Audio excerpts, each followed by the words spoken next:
E se a pessoa mais brilhante que a gente conhece, sabe? Aquela com o QI altíssimo e as paredes cheias de diplomas, pudesse ser, na verdade, a mais insensata. É uma provocação e tanto para começarmos o estudo de hoje. Pois é. Hoje nós vamos explorar exatamente o motivo de o conhecimento puramente acadêmico não blindar absolutamente ninguém contra a ruína moral, financeira ou até familiar. A paz do Senhor Jesus a todos! Que alegria imensa iniciar este nosso momento de comunhão e aprendizado. Que a paz do nosso Senhor seja com cada um que nos acompanha. É um privilégio enorme abrirmos a palavra de Deus juntos para mais esta análise aprofundada. Sejam todos muito bem-vindos ao EBD Fiel. O nosso estudo de hoje mergulha no resumo da lição 2, intitulada A Sabedoria que nos conduz a Deus, que é um material riquíssimo da editora Betel, datado de 12 de julho de 2026. Exato. Aqui, o nosso objetivo central é desconstruir essa ideia moderna de que ser sábio é parecer um banco de dados ambulante, né? Queremos entender como a verdadeira sabedoria é de fato um caminho prático, uma bússola que orienta o nosso caráter diretamente ao Criador. Com certeza. E para que essa mensagem alcance mais corações e edifique outras vidas por aí, a gente deixa um convite bem carinhoso a todos os que nos ouvem. Compartilhem esse conteúdo, enviem para os irmãos em Cristo e acompanhem o canal EBD Fiel no Instagram, no TikTok e também no YouTube. É rapidinho de fazer e ajuda muito. Sim, sim. Essa atitude simples fortalece a escola bíblica dominical e espalha a palavra de Deus de forma digital e bem acessível. Certo, vamos desempacotar isso. O mundo moderno, ele bombardeia a mente humana com informações em uma velocidade que é assustadora, na verdade. Nossa, demais, é o tempo todo. Hoje os smartphones colocam bibliotecas inteiras, algoritmos e dados infinitos bem ali, na palma da nossa mão. Mas, ao abrir o livro de Provérbios, a definição de sabedoria destoa completamente desse acúmulo tecnológico. Totalmente. São conceitos quase opostos. Então, para a gente compreender essa diferença, nós precisamos investigar a raiz, a origem dessa virtude, sabe? Porque o texto nos mostra que ela tem raízes bem profundas. É verdade. E para explicar isso, o teólogo Derek Kidner traz uma perspectiva histórica muito elucidativa. Ele aponta que a Bíblia não ignora, de forma alguma, a existência de uma sabedoria secular nas culturas vizinhas ali de Israel. Sim, havia muito conhecimento no mundo antigo também. Exatamente. Pensa bem, os egípcios construíram pirâmides monumentais, né?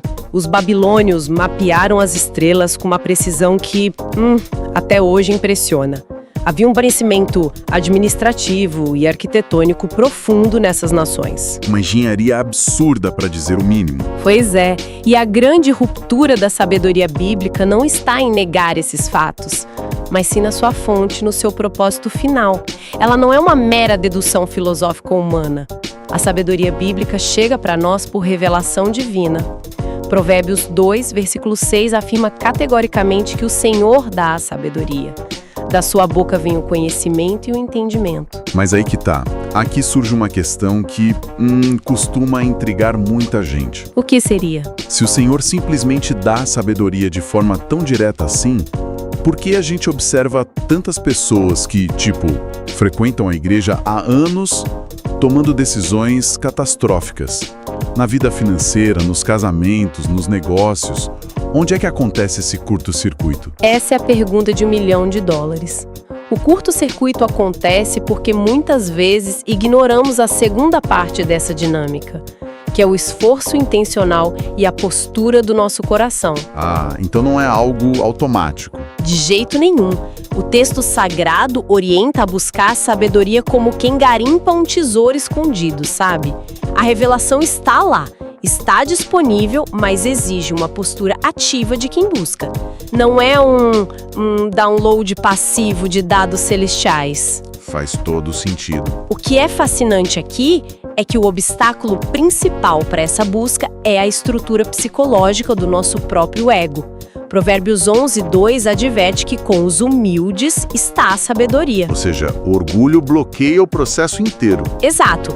Quando a soberba entra, a mente cria uma barreira intransponível. O ego passa a entender qualquer correção como uma ameaça. Um solo que foi endurecido pela autossuficiência simplesmente rejeita a semente do aprendizado divino. Somente os humildes a alcançam. Nossa, é uma analogia muito forte. O orgulho cria uma armadura que cega a gente, né? É por isso que eu gosto de comparar o conhecimento secular, esses fatos isolados, até as peças soltas de um motor em cima da bancada de uma oficina. Adoro essa analogia. Explica melhor. Tipo, o sujeito com um intelecto elevadíssimo, ele sabe o nome de cada engrenagem, ele conhece a liga metálica de cada parafuso daquele motor. Ele domina toda a teoria. Sim, ele entende a física da combustão perfeitamente, mas a sabedoria divina é diferente.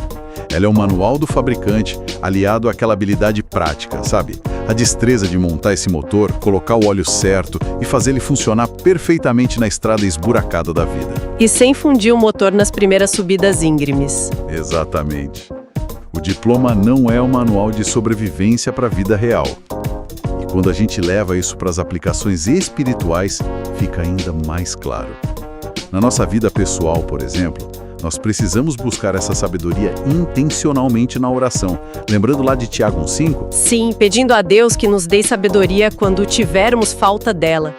E, aplicando isso na dinâmica da família, os efeitos são transformadores. Com certeza. Como isso se parece na prática dentro de casa? Imagina um ambiente onde se age com humildade no lar, pais e filhos aceitando correção mútua. Sabe, aquela pessoa super inteligente, brilhante no trabalho, mas que toma decisões desastrosas no casamento por puro orgulho de não querer ceder? Nossa, vemos isso o tempo todo. Pessoas brilhantes destruindo os próprios lares. Pois é. O diploma não blinda ninguém contra a insensatez em casa. A sabedoria divina constrange, por exemplo, um pai a pedir perdão ao filho quando ele erra. Isso quebra o ciclo do orgulho e permite que haja um desenvolvimento constante do caráter daquela família. Que exemplo excelente. E na vida da igreja, isso também cria um ambiente totalmente novo, né? Um lugar onde a integridade e o compromisso passam a ser as moedas de troca para a formação do caráter cristão, e não a vaidade intelectual ou teológica. Verdade. Se a sabedoria exige tanta humildade e essa busca contínua, a gente precisa se perguntar qual é a recompensa daqueles que a encontram, certo? Bem lembrado. A lição traz essa transição. Ela foca nos frutos práticos, que são o poder genuíno e a felicidade. Afinal, feliz é a pessoa sábia. Exatamente. Mas o texto atrela essa felicidade a um conceito muito profundo que é o temor ao Senhor, lá em Provérbios 1:7.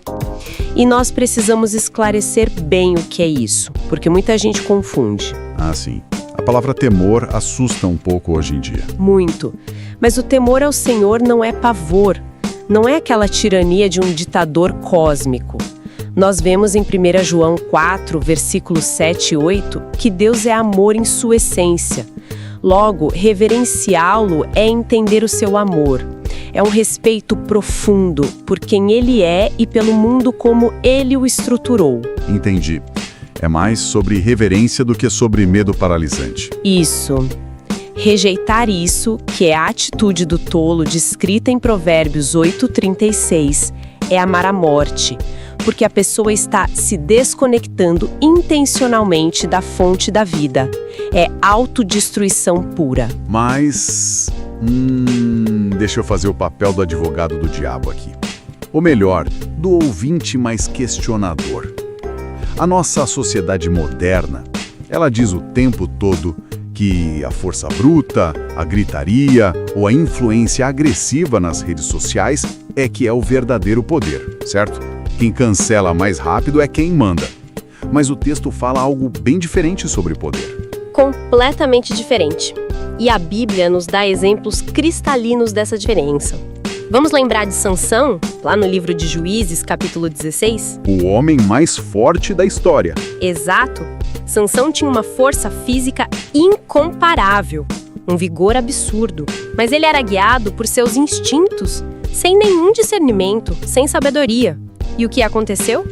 Essa força física sem sabedoria levou ele à ruína total, à escravidão e à morte. Nossa, é verdade. A força por si só destruiu ele. As armas da nossa milícia não são carnais, mas poderosas em Deus para destruir fortalezas. Paulo não tinha força física de Sansão. Provavelmente era um homem de aparência até bem frágil, né? Sim, historicamente sim, mas a influência dele, o poder que ele exercia, vencem qualquer poder humano ou força bruta, simplesmente porque eram guiados pela verdade e pela sabedoria de Deus. Que contraste espetacular! O poder real não é levantar peso, é dominar o próprio espírito, como Provérbios diz em outro momento. Trazendo isso para a nossa vida pessoal, significa cultivar aquela reverência e gratidão diária a Deus, especialmente pelo sacrifício de Jesus lá em João 3,16. E isso traz uma paz imensa. Não traz medo, traz paz. Exato. E na aplicação familiar, eu fico pensando naqueles momentos de conflito. Em vez de usar força, o grito, ou aquele autoritarismo pesado para resolver problemas com os filhos ou com o cônjuge, a gente passa a usar a sabedoria para proteger o lar. É o escudo perfeito. Imagina um exemplo prático do cotidiano, lá no ambiente de trabalho. A gente passa por uma provocação no escritório, alguém tenta passar a perna na gente. O instinto natural, a tal da força, diria pra gente revidar na mesma moeda, gritar, ser ríspido. O famoso bateu, levou. Isso, mas a sabedoria divina age exatamente como um escudo protetor. Ela direciona a nossa mente para dar uma resposta mansa e inteligente. E isso neutraliza o ambiente de uma forma que a força bruta jamais conseguiria. É cirúrgico. E para a igreja, isso significa atentar diariamente aquelas portas da sabedoria que o texto menciona, valorizando a pregação fiel, o ensino contínuo na escola dominical. Tudo isso é fonte de vida para a comunidade. Perfeito. E tendo estabelecido o que é essa sabedoria e como ela traz vida e felicidade reais, o nosso estudo se volta para as maiores personificações dessa virtude em todas as escrituras. A gente sai da teoria e vai ver isso em carne e osso. Isso mesmo. A gente se move da sombra para a luz absoluta. E não dá para falar de sabedoria na Bíblia sem trazer logo a figura de Salomão, o rei que teve a chance de pedir qualquer coisa. Deus deu um cheque em branco para ele, lá em 1 Reis 3. E ele pediu sabedoria acima de riquezas e se tornou famoso mundialmente por isso. E tem duas citações fundamentais na lição da editora Bechtel que nós precisamos relembrar aqui. O bispo Abner Ferreira faz um apontamento excelente sobre como essa sabedoria de Salomão fortalece o crente perante o mundo. Ele destaca que a sabedoria é a ferramenta definitiva para liderar e testemunhar. Sem dúvida. A sabedoria de Salomão deixou as nações boquiabertas. Mas, mesmo sendo o homem mais sábio do seu tempo, ele era uma sombra. Porque no fim da vida, ele falhou. A sabedoria falhou porque o recipiente era humano e pecador, né? Exatamente. E é aí que o bispo Samuel Ferreira traz a segunda citação vital do material. Ele destaca a autoridade inigualável do ensino de Jesus, apontando para Lucas 4,32. Desde os 12 anos de idade, Jesus deixou os doutores da lei extasiados no templo. Sim, ali já era evidente que ele era superior. Muito superior.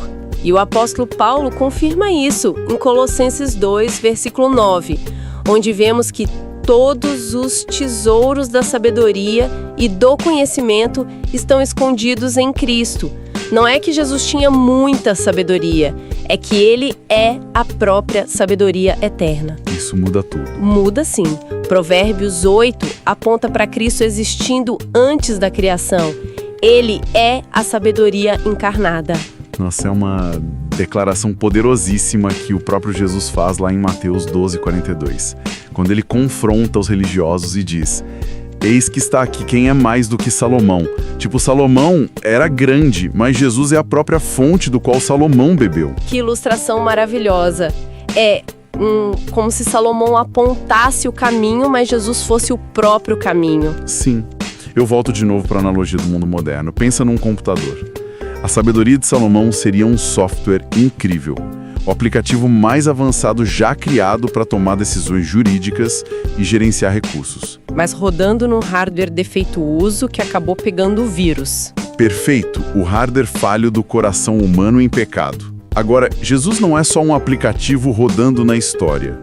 Ele é o próprio sistema operacional da realidade, sabe? Ele é a linguagem de programação de tudo. Brilhante. E na prática, as aplicações espirituais desse entendimento são vitais para nós.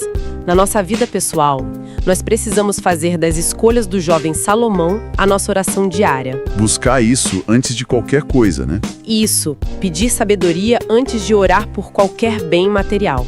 Na família, a gente deve estabelecer os princípios do Sermão da Montanha, ali de Mateus 5-7. Usar esses ensinamentos éticos e morais como as regras inegociáveis de convivência dentro da nossa casa. Nossa, imagina que revolução.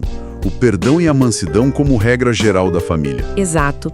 E para a igreja, a lição é clara. Precisamos reconhecer que toda doutrina, todo ministério e cada movimento nosso devem estar centralizados apenas em Cristo, a sabedoria encarnada. Nenhuma estratégia humana pode substituir isso. Verdade.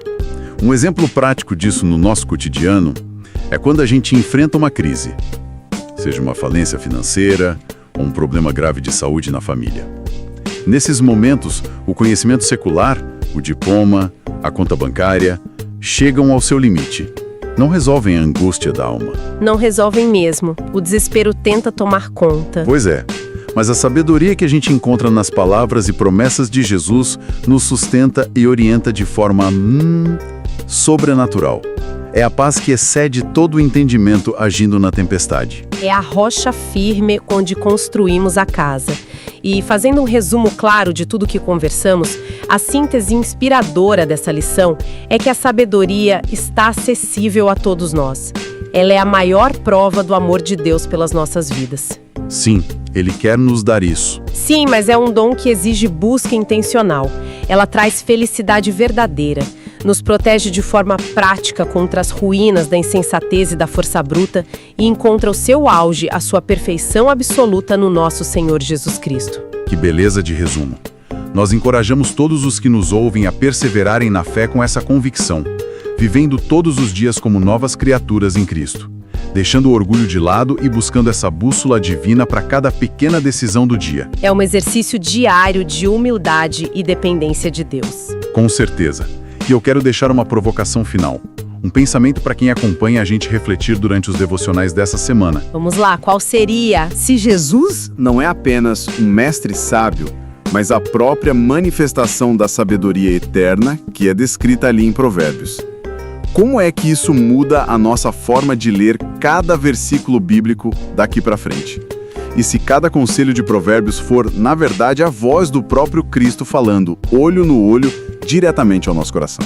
Nossa, isso muda completamente a perspectiva de leitura. Deixa o texto muito mais vivo e pessoal. E com essa reflexão profunda, eu quero deixar aqui uma palavra de ânimo para a semana que se inicia. Amém, recebo. Que a paz do Senhor e o discernimento que vem do alto guiem cada passo, cada decisão e cada palavra dos irmãos nos próximos dias. Que a sabedoria divina ilumine o caminho de cada família representada por quem nos escuta. Muito bem, e nós agradecemos profundamente pela companhia de todos vocês em mais esse mergulho na palavra. Fiquem com Deus. E até o nosso próximo encontro. EBD fiel. Fiel à palavra.